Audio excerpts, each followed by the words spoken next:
Welcome to the Bernie's Bootlegs podcast, where we explore the stories of successful musicians and share their perspectives on being an artist in a digital age. I'm your host, Kenny McCabe, and let's get into the show. In today's episode, we're speaking with guitarist Ben Eunson. We discuss the Australian jazz scene, why he started playing guitar, his earliest musical influences, why he moved to Boston at age 21, what he learned studying with Jerry Bergonzi, his association with the ACE trio, the good and bad of streaming services like Spotify, how he thinks about practicing and the most efficient ways to improve, the importance of arpeggios and voice leading in his musical concept, his biggest advice for someone wanting to follow a similar career path, and much more. You can find Ben on his website at beneunson.com and also on Instagram at Ben Eunson Music. And so without further ado, I bring you my conversation with Ben Eunson. Okay, guys, I'm here with Ben Eunson. Ben, thank you so much for coming on the podcast. Absolutely. Thanks for having me. My pleasure. How are you, man? I'm doing good, I'm just, here in Brooklyn and getting the day started and things are good.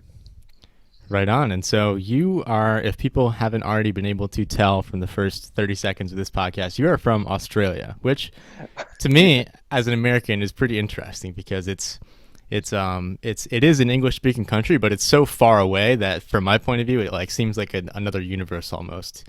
And so, but there's been a few jazz musicians that have come out of Australia, like Troy Roberts or Matt Clohessy or other folks like that. And so, maybe you can just tell us a little bit about growing up in Australia and the music scene there.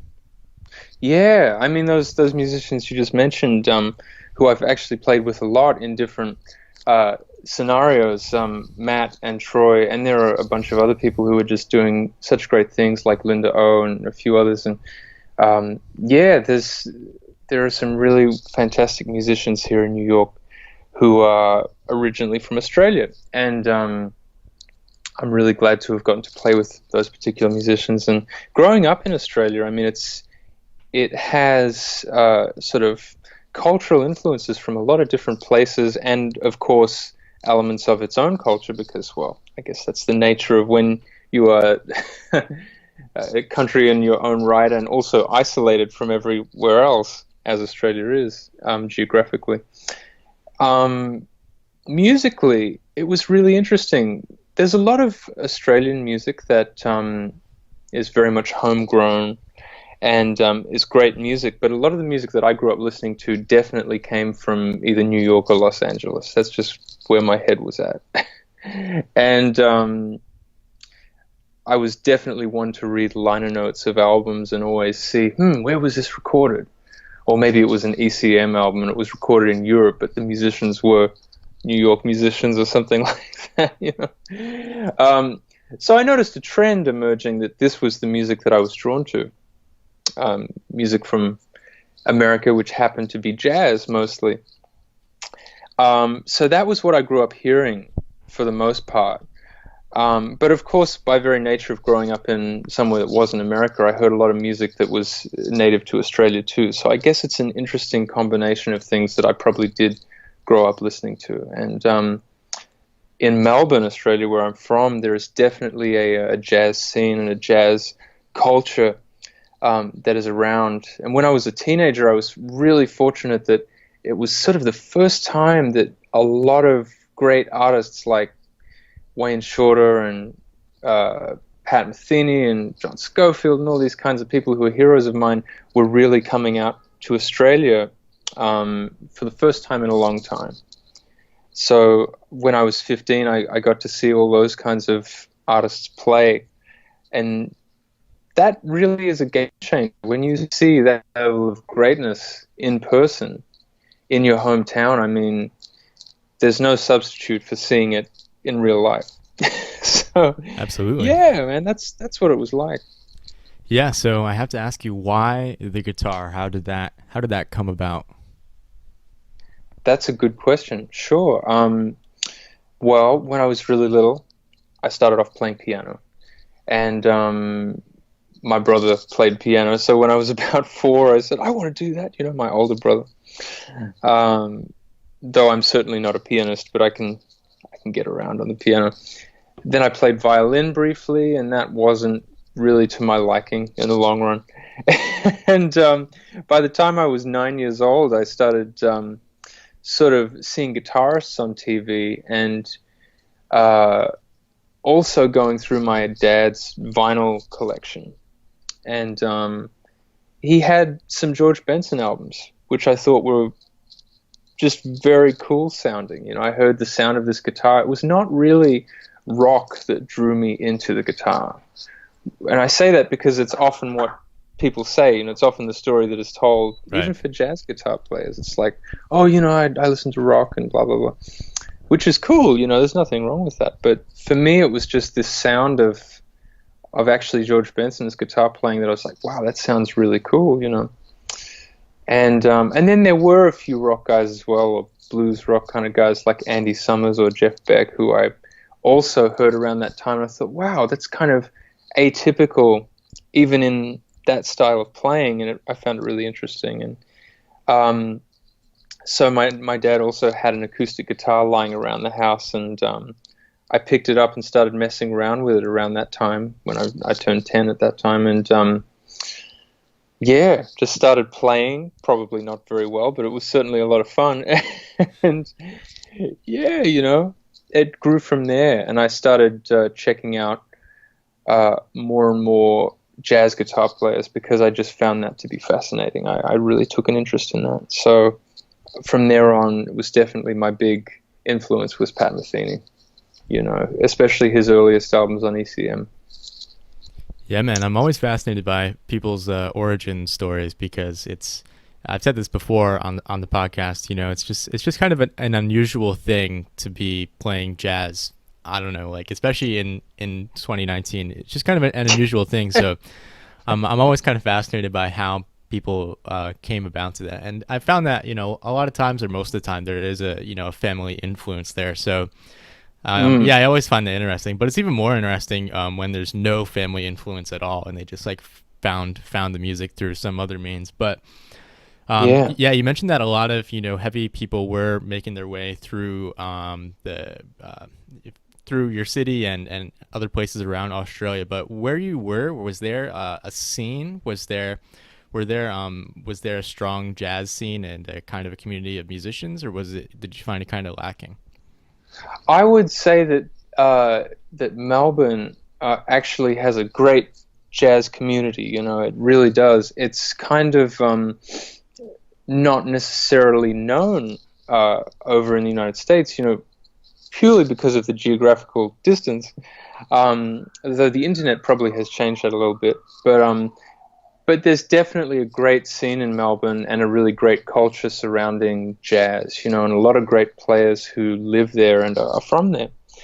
And I think that, you know, it's just, for me personally, I wanted to sort of explore going to the United States. When I was 21, I left because there were certain experiences I wanted to have musically, certain people I wanted to play with. But I do really credit the scene in Melbourne for giving me a start and getting certain opportunities playing with people that really shaped me in a lot of ways in my teenage years. And I consider myself really fortunate to have some great mentors who are from there, which really helped shape my vision and indeed encouraged me to go to first Boston and then New York, you know. Yeah, so you moved to the United States at 21, is that correct? That's right. Yes. I'm 29 now. Gotcha. So, had you already graduated college in Australia?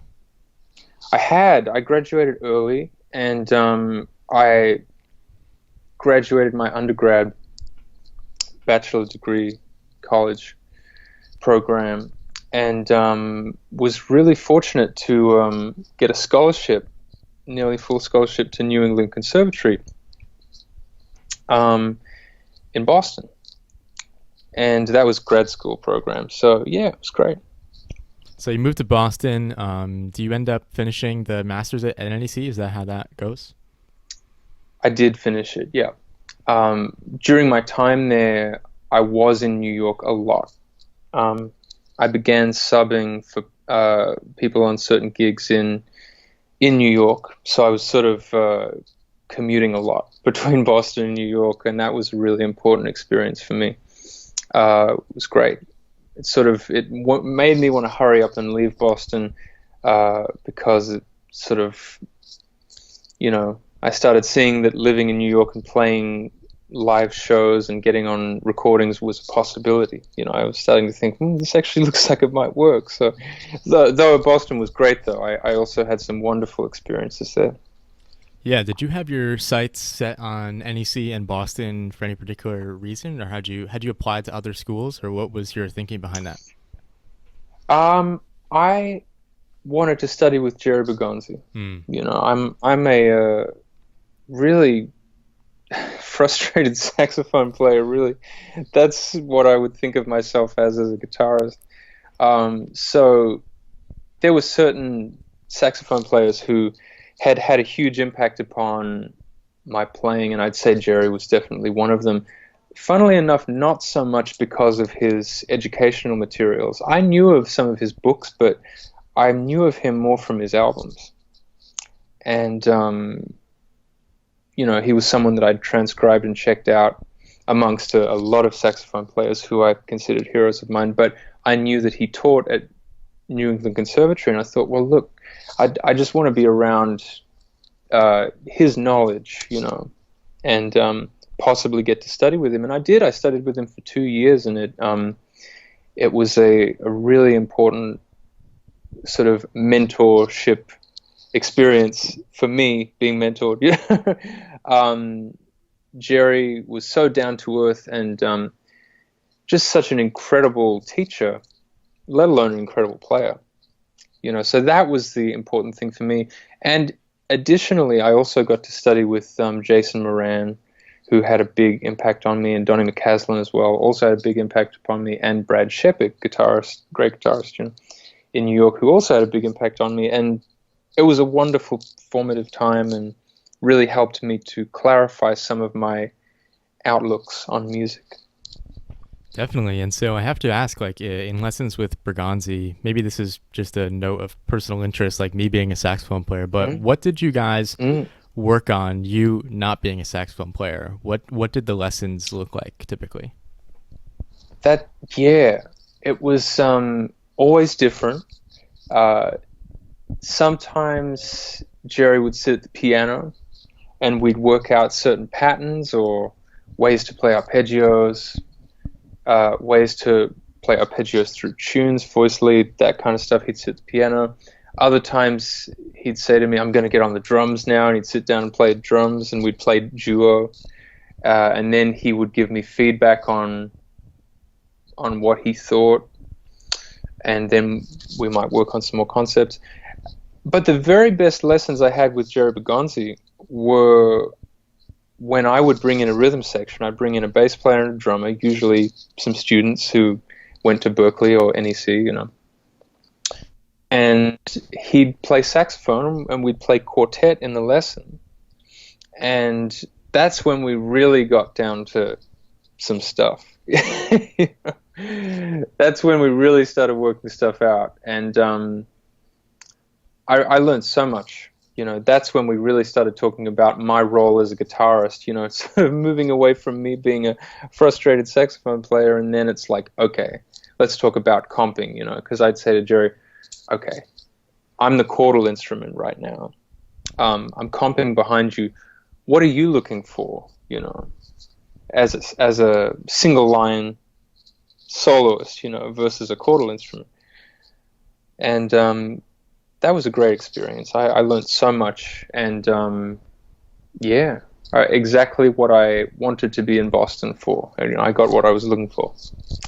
Yeah, man, that's an incredible story, and getting to play with or study with Bergonzi. I mean, that's like bucket list level thing, at least for me anyway. Bergonzi is such a deep cat. I would love to have that experience. So that's awesome.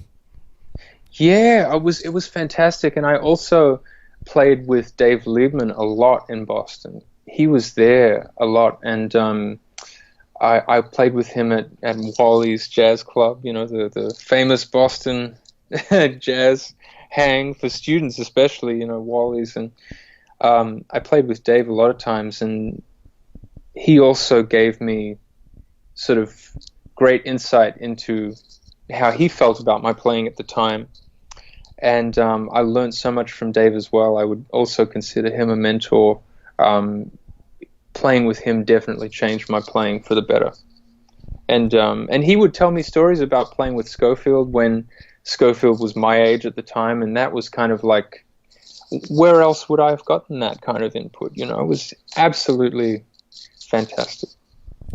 Yeah, man. There's honestly not much more to say about it than that. I mean, it's just fantastic. I mean, yeah, I'm sure you would not trade those experiences for anything.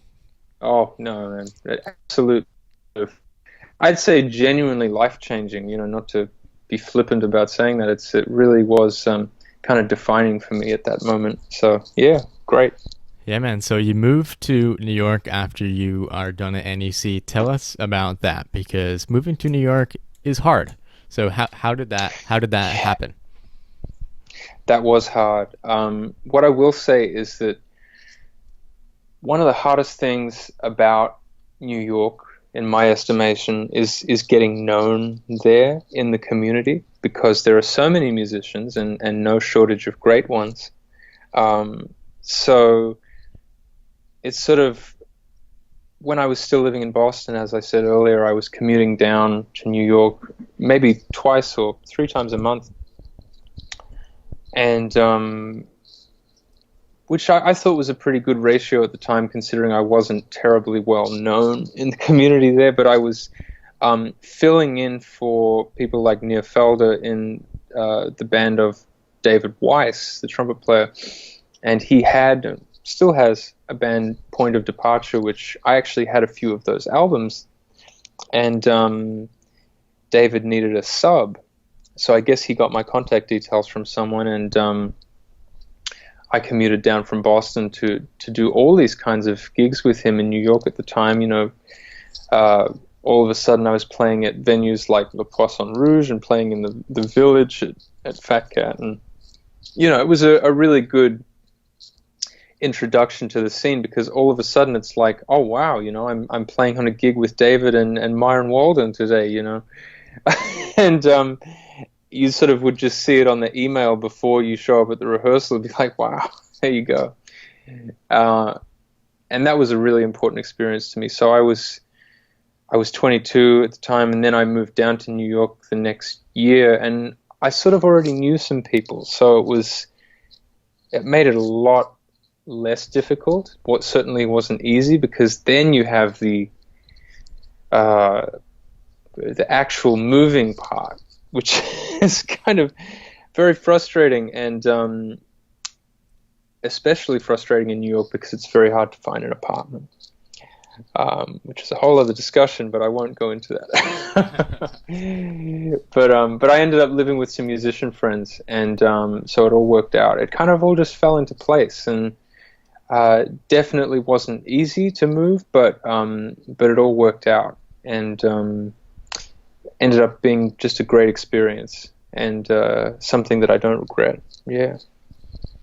Yeah, man, and it's been super interesting getting to do all of these interviews, because you can kind of see the same themes or parts of people's stories, especially about moving to New York and this sort of thing, that come up over and over again. And one of those is just the importance of knowing people and kind of having a network before you move to New York or whatever city, And so that's one thing that I would personally recommend, and I'm sure you would agree. Even if it's a little bit easier to do it, moving from somewhere like Boston or Philly or somewhere that's a little bit closer. But if you live somewhere like out on the West Coast or like somewhere else in America, I would definitely, it's definitely going to be a lot more difficult if you don't know anyone. So do whatever you can, I would say, to be able to meet people and have some sort of network before you move there, because it'd make it a lot easier.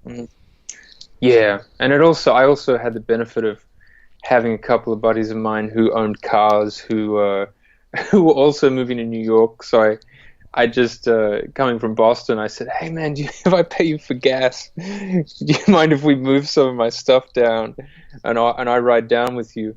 And very kindly, these friends of mine said yes, and that made it from Boston easier, So, but becoming from another city, though, like for example, moving from Australia to Boston, I mean, that was a little tough. But moving from Boston to New York, not so hard, so it was all right.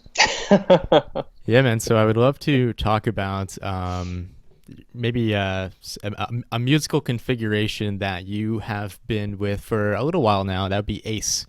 And oh, sure. yeah. So, and that would be Alex Claffey, who's been on the podcast, Kush, Abade, and obviously you. So also shout out to Kush. Hopefully he'll come on the podcast soon. We can complete the trio here. But tell us a little bit about that group, how that came to be, maybe how you guys met, and the musical connection that you share with those two gentlemen. Absolutely. Well, I'd say that Kush Abade was probably the first person that I met in New York, really.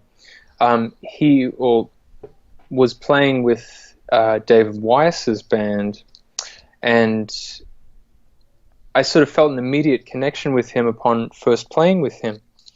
I felt as though he had this way of playing where he could listen to anything that I'd play and react, and I would listen to anything that he might play, and then I would react accordingly, and there was sort of this instant musical dialogue.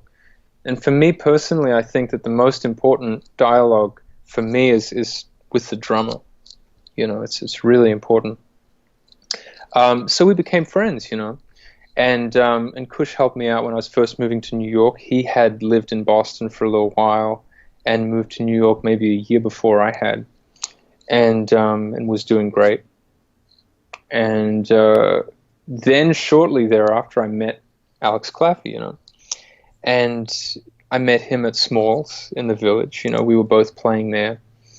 And I also started playing at Smalls pretty early into my time in New York. And I met a ton of people there, a ton of wonderful musicians and people who became friends, And as it happened from there on, myself, Claffey, and Kush Abade got called as sidemen on various people's gigs, and it was a combination that kept coming up,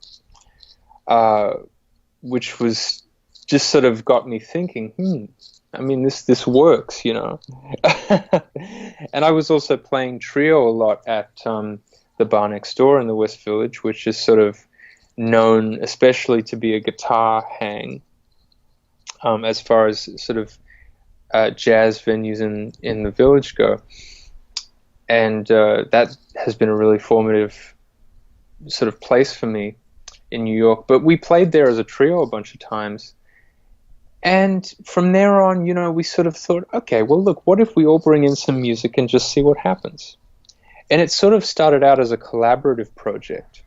And we just kept playing. And by 2017, we started getting some little festival gigs up and down the East Coast. And I just sort of got really excited about it and started bringing on a whole bunch of tunes. And I said to the guys, well, look, I'd really love to make this a band, and we did. And that sort of became my first record as a leader, which just came out in August. And I just love playing with those guys. Our schedules have all sort of gone in opposite directions now, so we haven't been able to play together in recent times so much. But I'm really glad we captured that on an album, because I think there was a special connection that deserved to be documented. No doubt. And is the album available on the usual streaming platforms, or is it only available through you? It is available on Spotify and all the streaming platforms, but there is a physical CD copy that is available through my website, and that's it'll get sent right to you from there. Awesome. Yeah, as far as like music goes that's available on on streaming platforms, my recommendation, and you can tell me if you agree with this, but I would say, go check out the music on a streaming platform. But then if you like it, go to the artist's website, and buy it from them, because that's the most direct way to do it, and that's the way that is going to pay usually the most dividends to the actual artist. I would say that's something I agree with 100%. I have a bit of a personal problem with some of the streaming platforms that the financial problem is indeed a problem, and we'll talk about that more in a minute. But it sort of took me working on an album like Ace it took 2 years to make it, which is a surprisingly long time for an album that sounds like we just played it straight down, which we kind of did, but I really wanted to make sure it sounded a certain way and sounded really good. And my co-producer, Michael Perez Cisneros, was extremely instrumental in that and did an amazing job. But upon first hearing it on Spotify, I felt that the sound quality was not good enough, and I had never particularly had a complaint about the sound quality on Spotify until I heard my own sort of album on there, and I realized, wow, this is kind of not cutting it compared to how it should sound. And I just find that to be a little unfortunate. It's for everyday passive listening. If you're commuting from one place to another, I guess it doesn't matter, but I do think it's a bit of a shame. You spend all this time making a recording sound great, and then it isn't necessarily represented how you intended it. It's a bit disappointing, but that's all right. Yeah, and there's always kind of bottlenecks too. The way that I think about it is just like music is never going to sound as good as it can through Apple earbuds or AirPods. Like, yeah. And the thing is that the vast majority of people that are listening to music are either listening like in their car on just their car stereo, or like through AirPods or whatever, and you really are missing a lot there. And so in a certain way, I wonder if the bigger bottleneck is like the actual setup that people are using to listen, or just the streaming compression and all that sort of thing. So I don't know, there's so many factors. There are many factors, but obviously the rate of compensation for artists from streaming is pretty poor. That's a concern, absolutely. At the same time, it is a medium of our time that I felt that it was also necessary to embrace, in a sense, because I thought, well, I could run from it and try to tell people you can only buy it from me, and that has worked for some artists, and I think that that's very courageous, really remarkable when people do it and it works. But at the same time, there is something to be said for the moment we live in, and streaming, love it or hate it, is a part of this moment that we live in. And I feel that with that in mind, I'm not going to run from it. I sort of feel like you have to, albeit reluctantly, embrace it a little bit. So and I'd be a hypocrite if I said that I didn't use it myself. I have to be aware of it and have some sort of use of it. So, yeah. Yeah, it's a topic that comes up a lot. I've interviewed a lot of people that are roughly the same generation as you. Between the age of 25 and 40. Folks that are that for the most part are aware of the new technology that's out there, and have to cope with the reality of streaming services like Spotify or Pandora or whatever. And I've had a chance to talk to a lot of different people about this topic, and there's a couple things that are clear to me. And the first thing is that these streaming services are not going away. They're definitely not. There's no chance. I mean, and so whatever way you decide to deal with them, you're going to have to address the question at some point. And then the other thing that's become clear to me is it's not obvious that putting your music on a streaming service is a waste of time or a waste of money, because it's hard to know what the value is of each stream when you consider the chance that person will become a lifelong fan. You know what I mean? And so, Yeah. yeah, and so there's no real easy way to do the math on that. I mean, you can just look at the fraction of a penny that you're being paid for each stream, but you don't see, you know, the all of the other things. And so, Yeah. yeah, this is something that I talked a little bit with Nick Finzer, who's the CEO of Outside In, and you know, the way that he put it is just like anything that you are doing to put friction between you and the audience. Now, maybe if you're Herbie Hancock, like, it doesn't matter. Like, if Sure. Herbie could decide that he is taking all of his music off every streaming platform, but because it's Herbie, if he released another album, people would go to his website and buy it because it's Herbie. But They would. if you're not Herbie Hancock, you're relying on, you know, you need to be able to build an audience and all that sort of thing. So that's how I kind of think about it. I don't know, all your thoughts. Yeah, I mean, I just sort of, at the end of the day, if someone is sitting there and voluntarily typing your name into Spotify, and you are causing that sort of a reaction in a person to voluntarily check your music out, that is, in my mind, a positive thing. You know, the fact that someone would be compelled to type your name in and look it up and listen to your music, look, ultimately I have to say that's not something to be taken for granted. That is a great thing. And, you know, I have had people come to shows of mine purely from knowing me through streaming platforms and social media. And again, you know, not something you can ignore. And for the very fact that it is so widespread, it does therefore have validity. You know, it just does, because it is so widely used. So you kind of can't ignore it.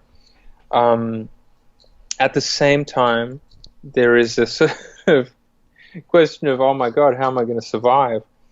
Well, a very fair question.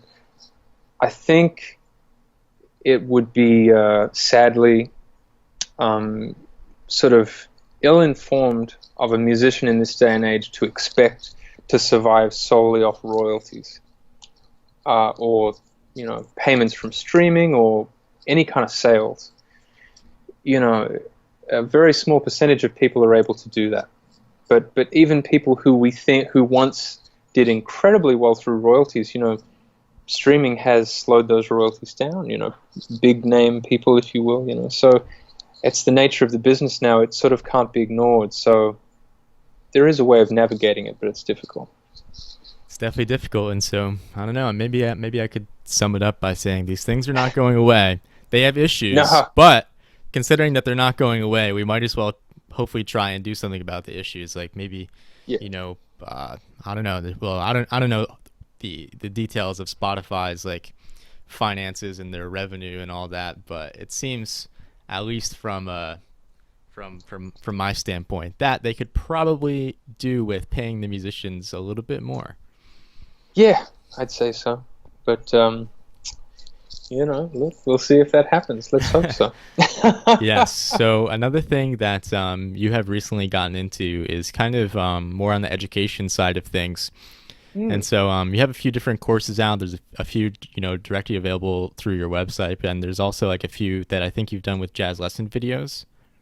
Yeah, I did one with jazz lesson videos, and that was really cool. You know, that was jazz lesson videos approached me, and that's Chad Lefkowitz Brown, you know, great saxophone player, plays a big part in jazz lesson videos. And I had played with Chad a lot, and Chad's a friend of mine. I played on his record, and he in fact played on my new record as well, which is really cool. And he just said, "Hey, I got this idea for an instructional video on modern jazz phrases. Would you like to do it?" And I said, "Sure, you know, it's a great idea, you know." And it seems like it's gotten a great response from people around the world, which is very cool. You know, I love seeing that. And I also put out some online courses that are actually pretty different to the one with jazz lesson videos. I'm sort of doing a little series of my own called How to Practice, which is going to have 3 or 4 volumes. You know, I'm still working on the future ones now, but it's sort of one of the things that people ask me often is, well, can I get a lesson with you? And as my schedule has become a little crazier, I just have not had time to do lessons with people. And I thought, well, why don't I just do some courses where I cover, maybe in even more depth than I would get to in a one-on-one lesson, a lot of these guitar and theory related topics. So that was just the thought behind these online courses, just to cater to what a lot of people might be seeking to learn from me, and they can do it in the comfort of their own home. And and it seems to be something that people like, so that's great. Yeah, and I had Chad on the podcast and we discussed this a little bit, and I think the way that he put it, if I'm remembering correctly, is that it's kind of a lot easier and a lot more efficient to be able to put a lot of the same concepts that you would explain in a one-on-one lesson just into a course or some sort of instructional or anything like that people can just download and watch over and over again, like you said, from their home. And so there's definitely advantages to that, and it also is just a way more efficient way to distribute the information. Yeah, it is. I think so. It's a more efficient way to distribute it. It's kind of, I sort of feel as though something that is important being a musician in this day and age is that those who are listeners of you, or those who are followers of your music and admire your playing, have some degree of access to you. I think that the concept of there being a sort of mystical wall, if you will, between the artist and then there's sort of this mystical record company and management, you can't get to the audience, can't get to the artist. I don't know if that is as valid today as perhaps it once was. I think that that one of the things today is that people who listen to you can maybe have a little bit of access to you, and I think that if anyone has questions about the course or the courses or my music or anything, I will get back to them personally. Also, just as a sign of appreciation. It might take me a little bit of time, but I'll certainly get back to anyone. I think it's important these days. It's sort of how being a musician works in some ways. It's sort of having something of a direct connection with people who take the time to listen to your music or check out your lessons. It's a bit of a different model, I think. Yeah, man, super important. And oftentimes, if you reply to someone that just sends you a random message, maybe they don't expect you to reply, but then when you do reply, I'm sure it's valuable to that person, because you don't have to reply, you're a busy guy, but just doing that little bit of community building, I guess, and just talking to people like that, that is something that the value of which cannot be overstated, I think. Yeah, I think so. Look, someone took the time to listen to my music. Well, okay, I'll take the time to get back to you. So I don't think that that's a bad thing at all. Yeah, man, most definitely. So I'd love to talk a little bit about practicing. So obviously you are a very busy person, but let's say you I don't know exactly what your schedule's like, but let's say you have a free 2-hour chunk of time to just shed. What does that look like? What kind of things will you work on? And what things will you devote the most time to if you have a big chunk of time like that? When I was a teenager, mentors of mine would say, look, make sure you practice now because when you get older, you're not going to have as much time. And it's true. That turned out to be true. I don't get to practice as much as I used to. It would be a very rare occasion that I get to practice between 6 to 10 hours in a day. That I don't really get to do that anymore. A great practice day to me these days is more like 3 hours. And then there is a ton of other stuff that needs to be taken care of in terms of running my life, which is also very important because if I didn't do that, I wouldn't get to play with anyone. I'd just be a lone person in a room practicing, which is a different problem once you get to a certain point. Yes. Anyway, let's say I had 2 hours spare. Well, look, for me, it all goes back to arpeggios. I would do some sort of arpeggio practice in 12 keys, probably two or three different types of arpeggios that I don't look at so much. That's the biggest thing for me, arpeggios, and probably doing some sort of voice leading exercise, because for me that really is the basis of everything for me as a soloist, at least. And if I don't keep that well oiled, so to speak, then I'm in trouble, and I know I'm going to be in trouble. So that would be my go-to. Definitely when I'm on the road and I have limited time to practice in a hotel room or wherever I may be, that is my go-to thing, and it never fails to keep everything working. Yeah, man, there's something to be said for, just fundamental stuff and keeping everything, I guess you might call it like upkeep practicing, and I'm sure you have, maybe stretches of time where you're not as busy, where you can really, sit down and really grow and work on things, in depth. But, just that kind of maintenance practicing has got to be, it's critical, I would imagine. I believe it's really critical.